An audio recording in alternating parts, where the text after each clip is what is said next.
نحمده ونصلي على رسوله الكريم أما بعد فأعوذ بالله من الشيطان الرجيم بسم الله الرحمن الرحيم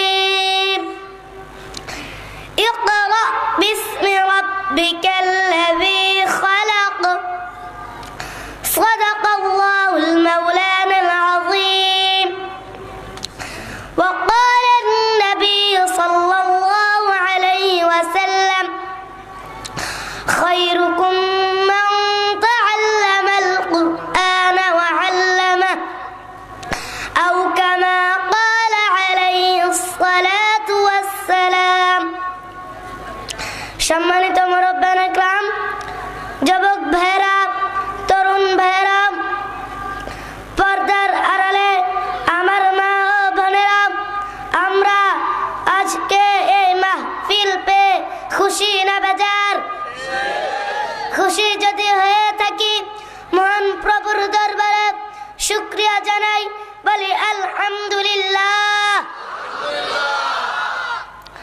সম্মানিত ভাইরা আমি আপনাদের সামনে কালামে পাক থেকে একটা আয়াত ও রাসূল সাল্লাল্লাহু আলাইহি ওয়াসাল্লামের অসংখ্য অগণিত হাদিস থেকে একখানা হাদিস তেলাওয়াত করেছি। এর আলোকে আমি অল্প কিছু সময়ের ভিতরে কিছু বক্তব্য পেশ করতে চাই। আপনারা কি শুনতে রাজি?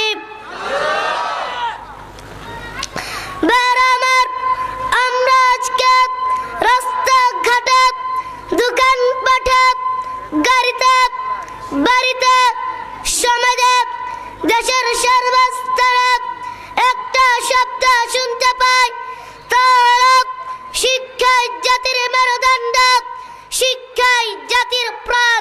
কথা বলেন ঠিক কিনা? তার মধ্য থেকে কোন শিক্ষাই জাতির মেরুদণ্ড, কোন শিক্ষাই জাতির প্রাণ? যেমন মনে করেন কবি শামসুর রহমান, তার শিক্ষা কি জাতির প্রাণ? হুমায়ুন আজাদের শিক্ষা কি জাতির মেরুদণ্ড? তসলিমা নাসরিনের শিক্ষা কি জাতির প্রাণ?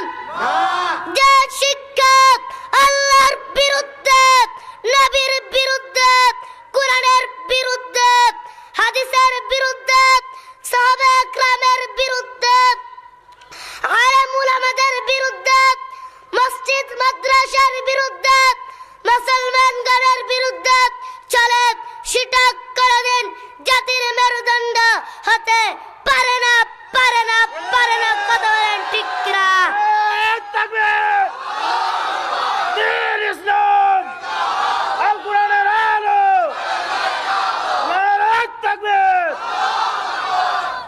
কোন শিক্ষায় জাতির মেরুদণ্ড, কোন শিক্ষায় জাতির প্রাণ? যে শিক্ষা লাভ করেছেন আপনার আমার নবী জনাবে মুহাম্মদুর রাসূলুল্লাহ সাল্লাল্লাহু আলাইহি ওয়াসাল্লাম, যে শিক্ষা লাভ করেছেন সাহাবা کرام, যে শিক্ষা লাভ করেছেন পীরজি হুজুর বেঙ্গল চরমনার পীর শাইখুল হাদিস আল্লামা আজিজুল হক রাহমাতুল্লাহি আলাইহি, যে শিক্ষা লাভ করেছেন মুফতি আমিনী রাহমাতুল্লাহি আলাইহি, এর শিক্ষাই জাতির মেরুদণ্ড, এর শিক্ষাই জাতির প্রাণ। কথা বলেন ঠিক কিনা? এই শিক্ষার সম্পর্কে আমার আল্লাহ বলেন ইকরা বিসমি রাব্বিকাল্লাযী খালাক, পড়ো তোমার প্রভুর নামে। আমাদেরকে কে সৃষ্টি করেছেন? সে আল্লাহর নবী বলেন খায়রুকুম মান তাআল্লামাল কুরআন ওয়া আল্লামা, তোমাদের মধ্যে সর্বোত্তম ওই ব্যক্তি যে কুরআন মাজিদ শিক্ষা করে এবং অন্যকে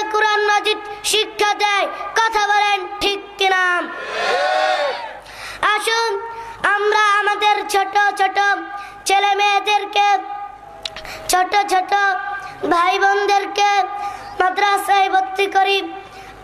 আমি যা কিছু বলেছি, আমার যদি কিছু ভুল হয়ে থাকে আমাকে মাফ করে দিবেন।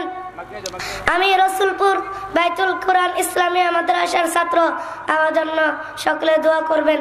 ওয়া আখিরু দাওয়ানা আনিল হামদুলিল্লাহি রাব্বিল আলামিন।